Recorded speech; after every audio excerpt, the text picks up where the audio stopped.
Brought you by UTL solar 78,000కు subsidy పొందండి. సబ్సిడీతో UTL on grid solar system ను ఇన్స్టాల్ చేసుకోండి. తుపాను దెబ్బకు రాయలసీమ జిల్లాలో జోరుగా వానలు కురుస్తున్నాయి. అదే సమయంలో రాజకీయాలు కూడా జోరందుకున్నాయి. తుపానుకి లింక్ చేస్తూ ట్వీట్ల సునామీ మొదలయ్యింది.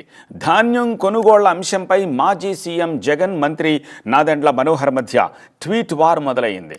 ధాన్యం కొనుగోళ్ల విషయంలో ప్రభుత్వం నిర్లక్ష్యంగా ఉందన్నారు మాజీ సీఎం జగన్.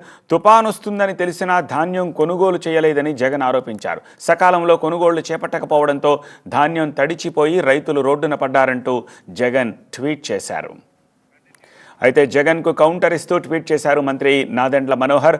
ధాన్యం కొనుగోళ్లలో వాస్తవ లెక్కలు తెలుసుకోవాలి అన్నారు.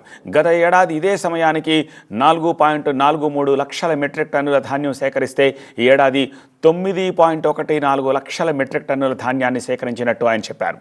ఏ జిల్లాలో ఎంత ధాన్యం సేకరించామనే లెక్కలు కూడా ట్వీట్ చేశారు. పైగా 24 గంటల్లోనే రైతుల ఖాతాల్లో డబ్బులు జమ చేస్తున్నామని స్పష్టం చేశారు మంత్రి నాదెండ్ల.